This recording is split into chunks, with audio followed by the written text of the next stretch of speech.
folks. Welcome back to Barstools Rimshots with Sean, brought to you by Barstools and Bandtalk. We have Rich Hall all the way from Tacoma, Washington. I want to get this straight. And just before we get in deeper dive into the art piece, I asked you before we started, what the vibe and what the whole life is like there now. I mean, I'm in Halifax, Nova Scotia. We kind of had a taste of it because when they couldn't sign any more bands in Seattle, Washington in the day, they came out here, believe it or not, and started signing bands out here. What was the most popular band? What was the most popular band they signed out here? Yeah, Sloan. Okay. A band called Sloan. Have you ever heard of them? I am familiar with them. Okay. Yeah. Yeah. Great. So moving out here, actually visiting on tour a lot, I kind of was very in love with the city itself. Just, I don't know, I just felt like it was just a cool college kind of vibe. Everyone, had a house and lived in a house, and everyone was in bands, and all that. And then throughout the years, everyone's family grew. Everyone had kids. We were still friends 20 years later, 25 years later. And I'm like, oh man, it'd be so great if something worked out where I live here. And, Faith took us here, and we made a home in Seattle, and it was very, one of my best friends lived down the block, and, we lived in a friend's house, who were renting from. So, the whole vibe of it was great. But unfortunately, I lived in West Seattle, which was kind of a cool little, Brooklyn type area, But over in the city, that's when Amazon was, taking over, let's say. And I was just like, wait, I just left that from Brooklyn, and I just moved out here, and, this is happening. So we were kind of priced out already before settling in. So, we lived in a great house, and it was a great situation, and the area was great. But again, we just wanted more. We craved more. We wanted to grow. We wanted to have a kid. We had 2 dogs. What do we do? So unfortunately, we had to move out of the house, and we moved into an apartment, and we got all our tax stuff done. And during all this, I was doing art, as a living, and I was confined to paper size, kind of maybe 30 by 30 inches is the biggest, and in this little spare bedroom, I'm like, I need to bust out. I just need to grow. I just need to bust out. And we found the house. We found the house with a garage, now studio, that was bigger than our apartment in Brooklyn. You know what I mean? So it just came to us, and I'm like, this is good. This is good. And got to utilize it. You got to utilize the space if that's given to you. And I feel like I'm so grateful for it that I have to put the work into, again, that East Coast hustle, into making myself this person again. Let's say not again, but a different hat. I'm gonna wear a different hat other than once I wore. So, and it's working out really well. So in the last segment, we were getting started, and you had mentioned that you have the show that's coming up in Colorado. And obviously that's not something that just happened. I mean, there's a long, I guess, trail to get you there. Yeah. How do you go from, doing art in your apartment in the spare bedroom, to getting the house, to getting into the studio, to basically getting to the point where you're having your own show in Colorado? And why and how Colorado? So I'm a big believer in doing the work. Putting the work in. Yeah, I could have called X whoever, whatever, band dude, label person to get ahead of everyone else, to do it a little bit earlier. But I believe in doing the work. I've been putting in the work. I'm successful by doing the work in doing, the music stuff. I just applied it to doing the art. So yeah, And I feel like also like look at artists like Picasso and all that. They were like he was like 68 when like he like broke in a way, or a little bit younger, but still like it was the long game. So I felt like I kind of had a chance. So I kind of switched from being eager and being unconfident about my work, if it was good or not, all that kind of stuff, and just was like, look, you have this great life, you have a wife that supports you, like do what you need to do when it comes to you. Don't rush the stroke, let's put it that way. Sure. And I just again pulled back and just did what I did. We had a kid in 2018. Wait, yeah. Oh, yeah. Yeah. So I had to stop. I was stay-home dad, first and foremost. That was my job. Art came to me when I had a break, on the weekends when my wife was home.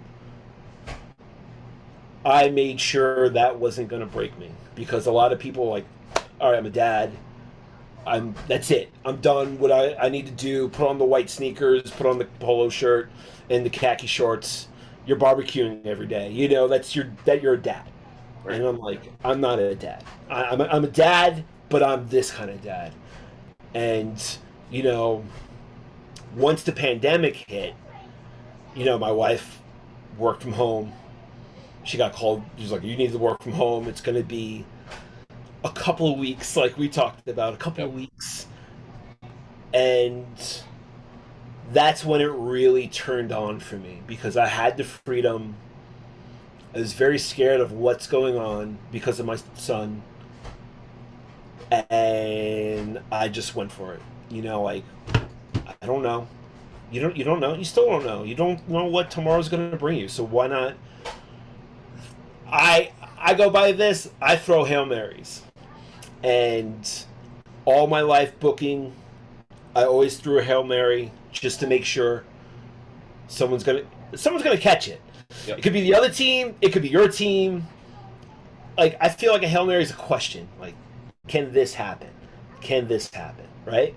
Yep. So I was just like, all right, time might not be on my side, but I still got this work ethic that I'm gonna make sure I'm gonna like squeeze every second of it into what I do. Art, music. And it's interesting because, so I've been doing this now for a little over 2 years, almost 300 interviews, all kinds of different people. The one theme that I get out of this from everybody that's a go-getter is the pandemic actually helped them, because the pandemic kind of put their back against the wall, and they had to come out swinging and figure out, okay, either I'm going to, what in my drawers, or I'm going to make something of myself. Fight or flight, And, I'm still scared of the future for my son. But we're here right now, so I want to make sure he has a lasting memory of, like, what I've done.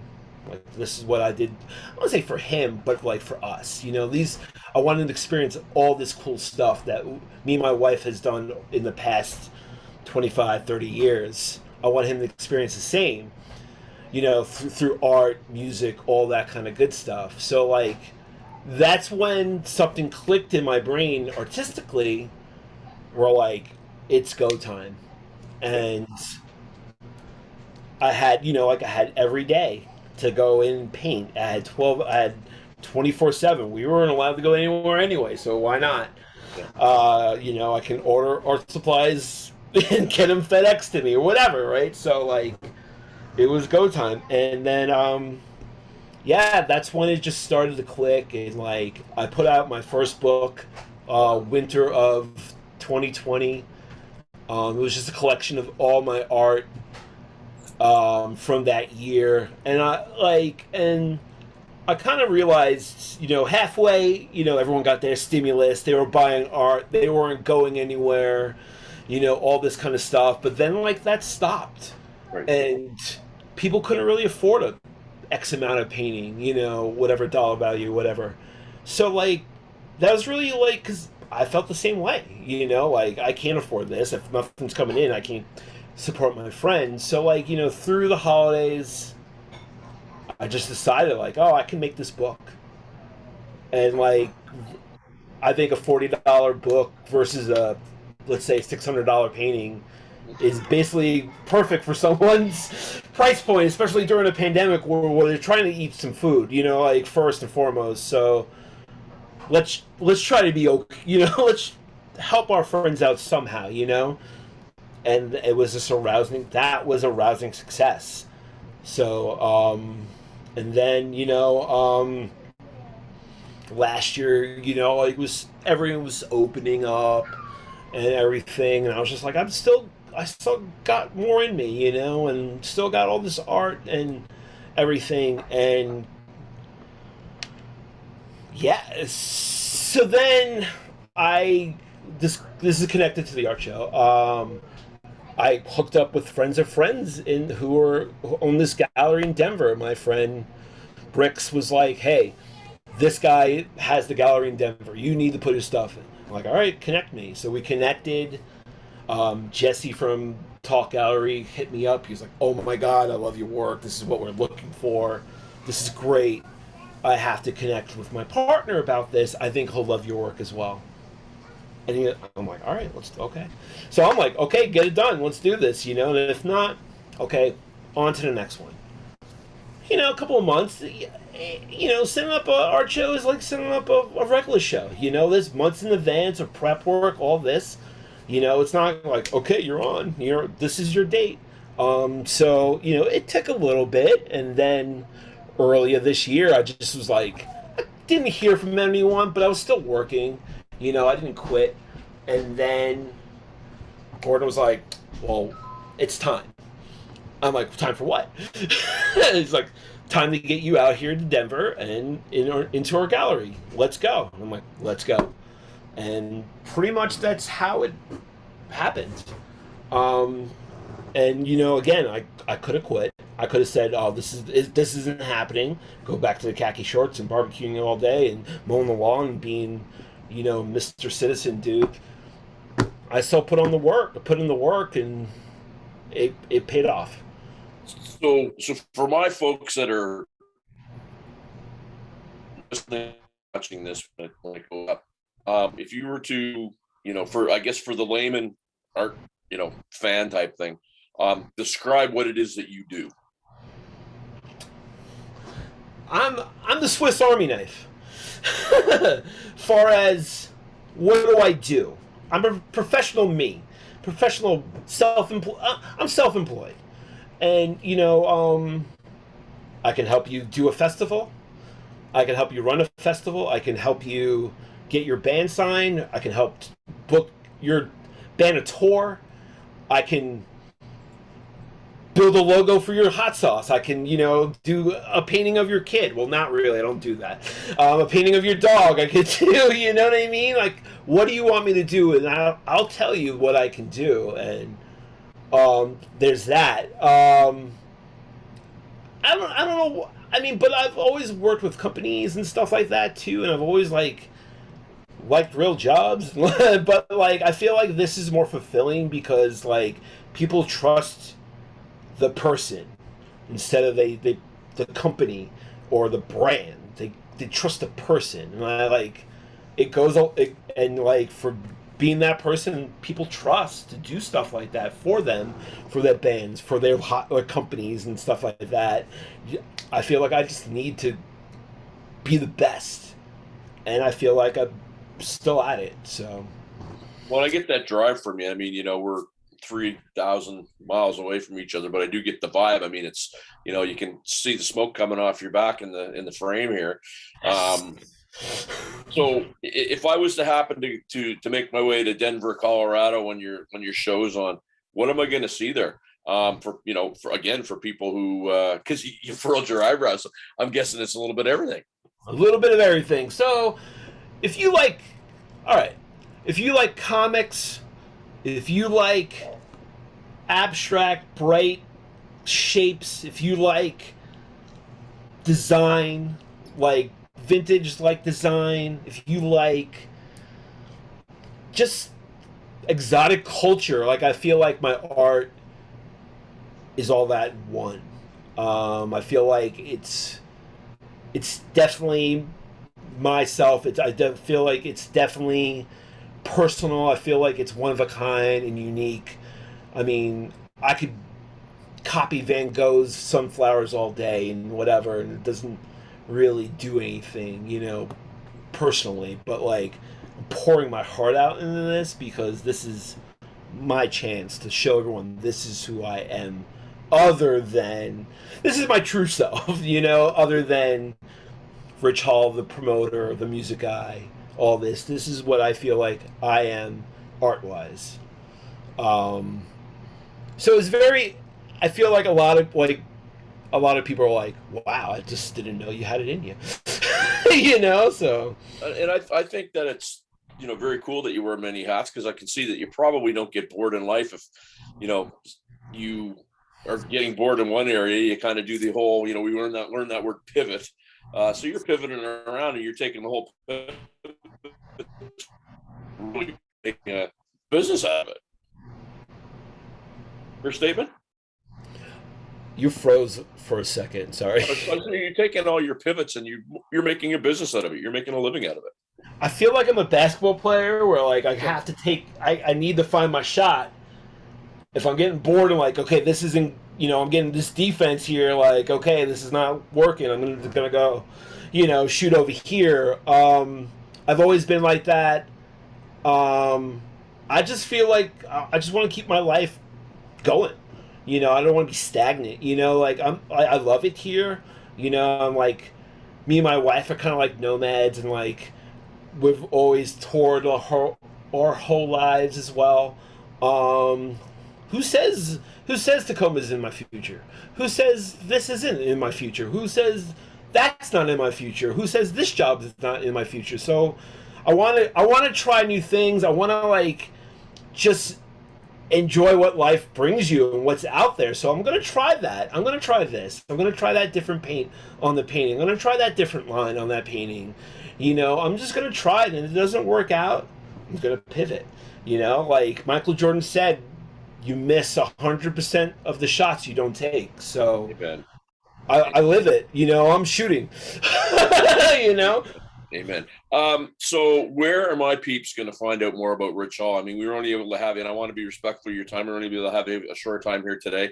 But where are they going to find out more about you? The best visual component is my Instagram. It's at Rich _Hall. RICH _HALL. That is the right now, brother. Yeah, that is the best way to see what I'm into and what. It's a good peephole into my life of what I want people to see. As social media, like I don't want to see the fighting and everything and the kid crying. You don't want to see that. They want to see the good stuff. So that's basically the best point of interest to see where my life is taking me. I found you too easy. I'm way. That's me. Bam.